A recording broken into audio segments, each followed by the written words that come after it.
Hey there, thanks for checking out my video. This is a video of my daily commute to the office. Actually, this is it in reverse because this is me heading home from the office. So I've been riding this route pretty regularly for the last month and a half. That's about how long I've had the new Onewheel Pint. And I can't say how much I really enjoy this thing. It's really a lot of fun. And it's really practical. It's a very inexpensive way to get to and from the office.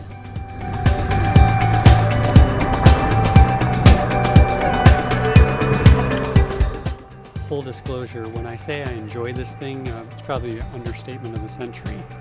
I really like this thing. I've had it about a month and a half, and I just hit the 400-mile mark. So I've got over 400 miles on this, and it's about a 4.5-mile ride to the office, maybe 5 miles depending on which route I take. So 4.5 miles there, 4.5 miles back. And with us being in quarantine for a lot of this time, I haven't been doing it every day, but I've been riding just about every day.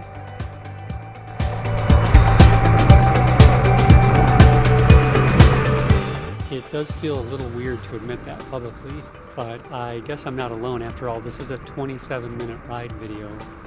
And you actually clicked on it to watch it, but I totally get it, because leading up to the time when I ordered my Onewheel, I can't tell you how many hours of video I watched of other people riding their Onewheels, talking about tips and learning what it would be like if I were to buy one. And then after I ordered, I couldn't get enough. I was just riding vicariously through everybody I could find who had a ride video on YouTube. So I hope you enjoy this one. I'll tell you a little bit about the ride and what I enjoy about it. This is the neighborhood that my office is located in, so I've got a little ride through the subdivision here. And then I get to this main road, which is pretty busy. This is actually the busiest road probably on the ride. And this particular intersection, there are no stop signs or lights for the main road, and the traffic is usually timed on it that it's really difficult to find a break.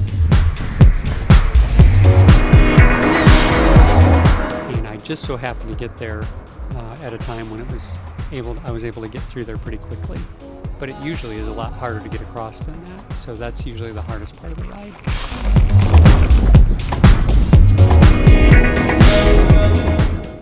I should clarify, when I say that's the hardest part of the ride, I don't mean it's difficult. I mean it's the hardest part in that I've got to sit there and wait.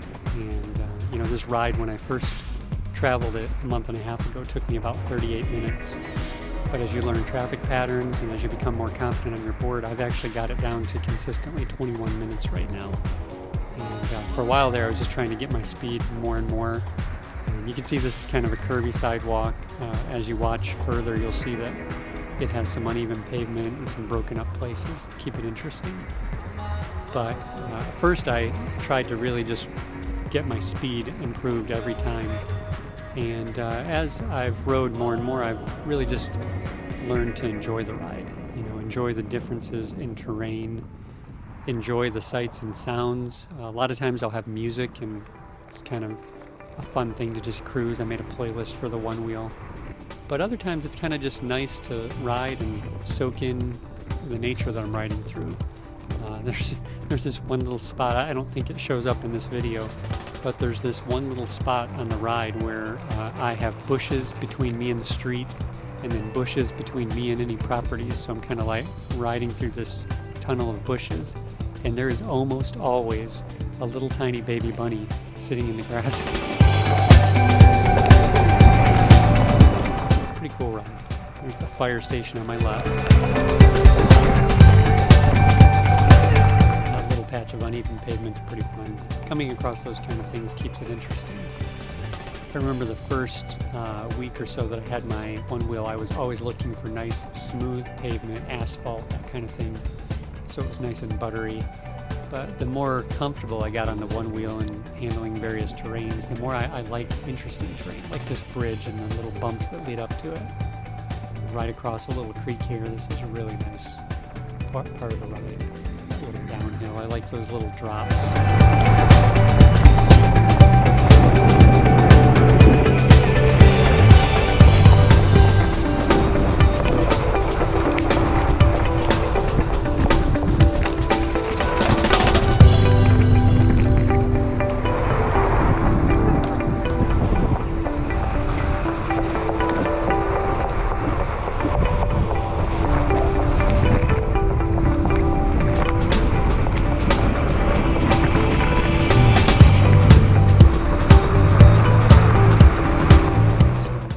This is a really fun part of the ride right here. This little broken up sidewalk. There's actually sidewalk missing, so I've got a little dip there, kind of jump, head up the bump, and then this little dirt pile.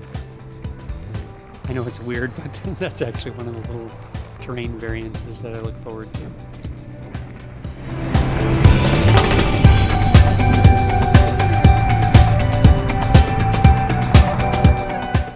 This light is actually probably, besides that street crossing back there, one of the biggest holdups in me getting my time lower than 21 minutes. I basically got to sit and wait for the light to change here. Every now and then I've gone across before the change, but it's a pretty rough intersection here. And lots of drivers going lots of ways, and I'm not always sure they're watching for pedestrians, so I keep my eyes peeled on that intersection.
There was a train back there at the intersection, but I didn't know how far ahead of me it was, so I'm kind of hauling right here, trying to beat it to the train tracks that I'm going to have to cross.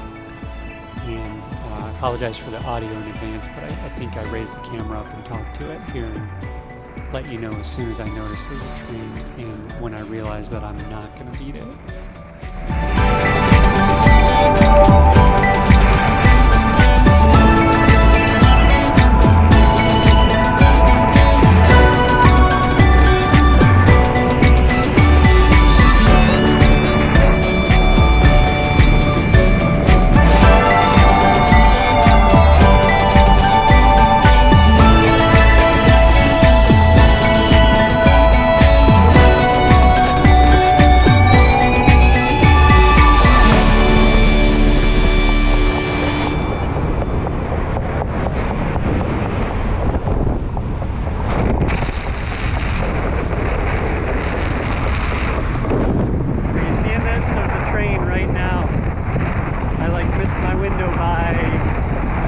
Maybe 30 seconds.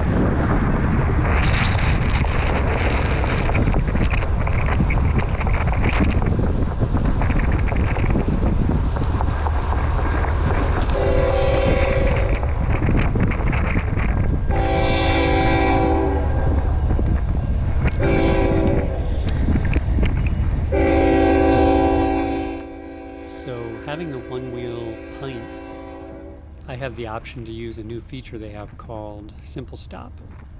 And that's where you can kind of just roll backwards and it will stop for you so that you don't have to do the heel lift, which a lot of people don't like, find it awkward.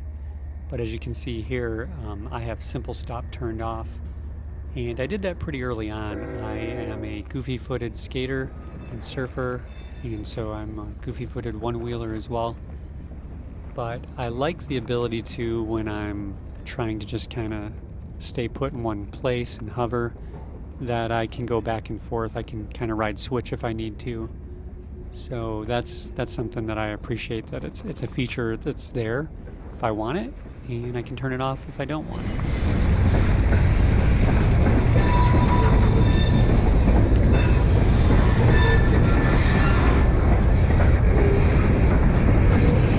I think I'm going to wait it out. It looks like I can see the end of the train right down there. We'll see. I'll wait a few minutes. I got a full battery, so I should be okay.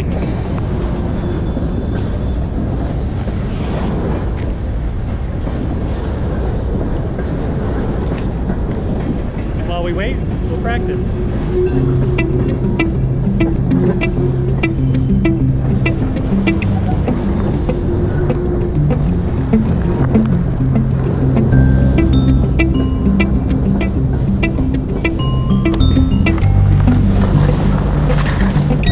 Sometimes gravel is tricky.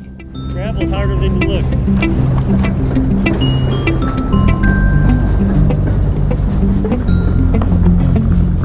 What I'm doing here is just kind of riding in tight circles. Sometimes I'll just ride around and do figure eights. When I first got it, I did a lot of that in a smooth parking lot. And I learned that from watching several videos of folks who had gotten a one wheel and were kind of getting proficient at it and giving tips. And they recommended riding in a small area in circles, heel side and toe side, and doing things like figure eights to really get acquainted with the nuances of how a one wheel moves and what it's like to accelerate, decelerate, turn on a dime. And that really has made a difference. Doing those little things at a really slow speed has really, I think, benefited me in riding at speed.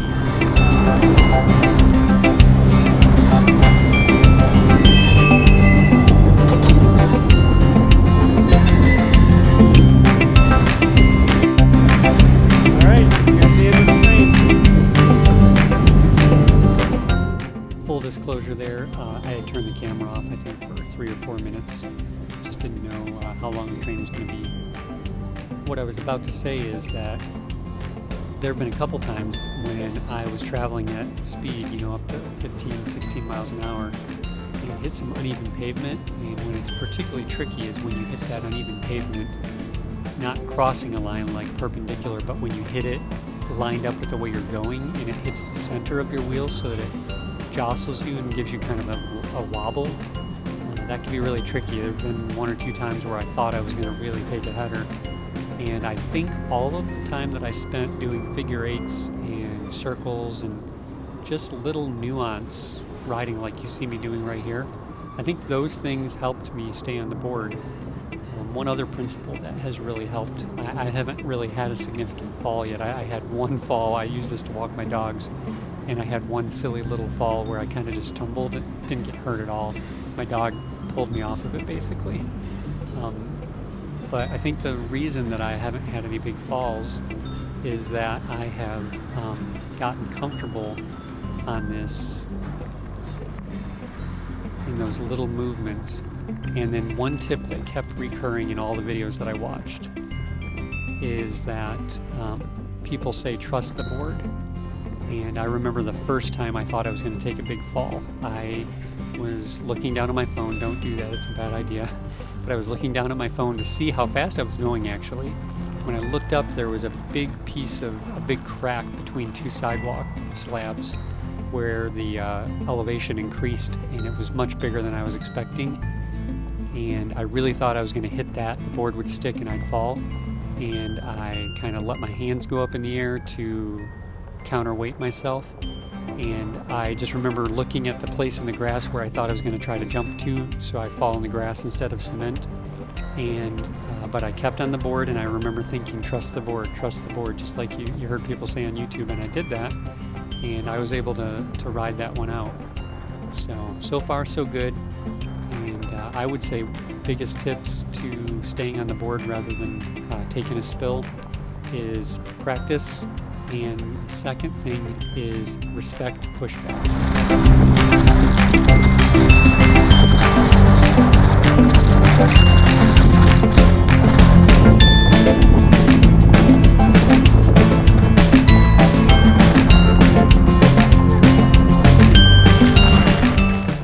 Let me say a little bit about that actually. So I've seen online, all the research I did before, after ordering this. The most common injury, I think, on a one wheel is a broken collarbone, and that comes from,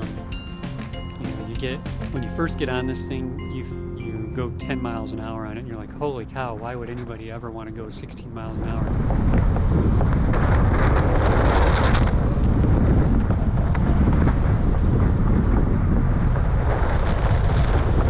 One of one of the things that I learned in my research before buying one of these is that the reason people tend to fall is they don't respect pushback.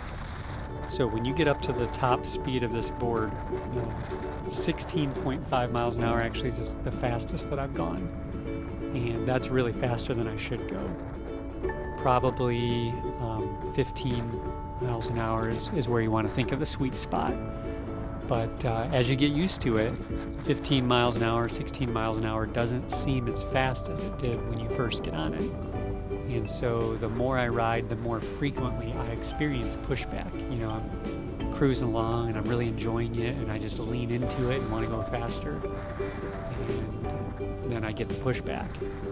And so far, when I feel pushback, I slow down. The last thing I want to do is push through pushback. Just look up videos on YouTube of people who are maxing out their one wheel and pushing through pushback, and you will see some nasty falls. So if there's one tip I could give, it's respect pushback.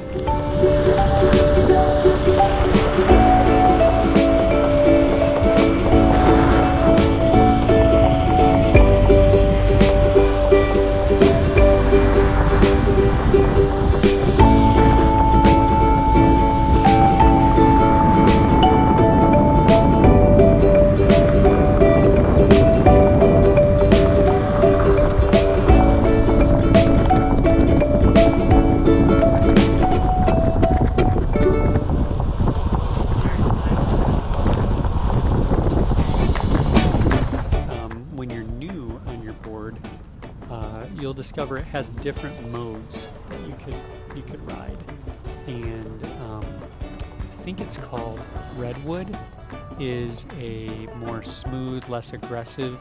So yeah, Redwood is a lower top speed and it's nice and smooth, kind of carvy, people say.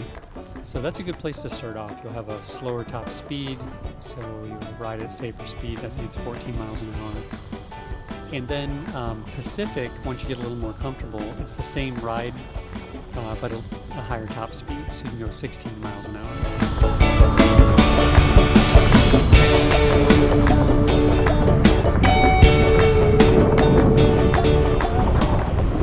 It is 89 degrees out and I'm wearing pants. What's wrong with me? I want to skid my knee. There's a mode called Elevated. I've tried it out. I think it's mostly for hills. I live in Michigan, so it's really flat. So the elevated mode I don't really use much. And then Skyline is a really sporty one. It's also 16 miles an hour top speed, but it has really tight tolerances. So when you lean one direction or the other, it's going to go right away. So it's kind of nice if you're on a spot where you really need the board to be responsive, like you're going to have to stop and go a lot. But it will get your legs tired because it feels really stiff. It's not as wobbly, so a little more stable. I used that a lot when I was after I got comfortable on the board enough to go faster, but then wanted to be a little more stable at higher speeds. But I've kind of settled into Pacific now. My legs don't get as tired. It's a little more buttery. I found when I was new at the one wheel, I was wobbly when I was going fast in the Pacific mode. But now that I'm a lot more comfortable on it, Pacific tends to be my default. If I'm going to be doing grass or gravel or something like that, I like to switch over to Skyline.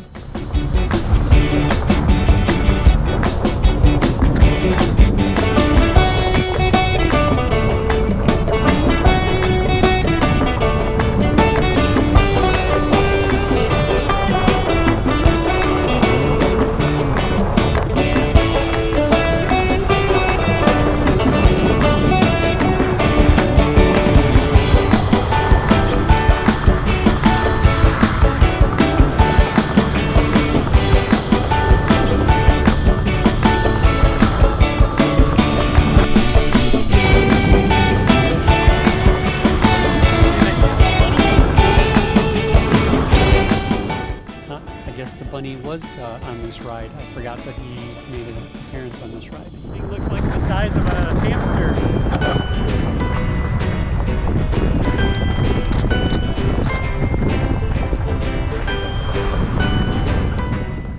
I was talking earlier about switching modes. Just a little tip as well on that. Switching modes doesn't really work unless you're stopped or going 1 mile an hour or less. So you really have to kind of hop off the board, or if you get comfortable with the ability to kind of hover in one spot, you can switch modes while the motor's running. But I think it is, you gotta be less than 1 mile an hour.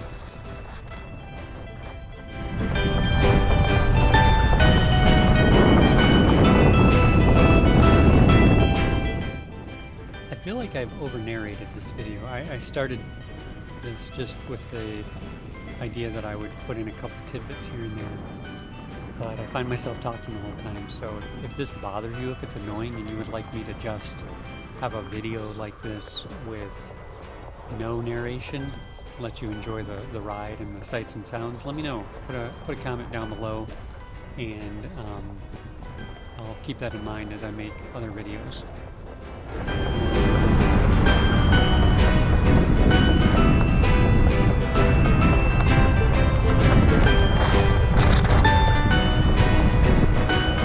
So why don't I do that now? I'll let you watch the rest of this ride. So enjoy the rest of the ride, and thanks for watching this video.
made it safely home, and house is just a little ways from here. So hopefully you enjoyed this video. If you watched this far, thanks so much for watching.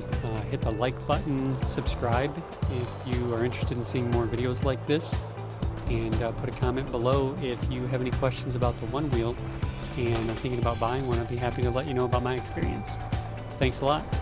See you next time.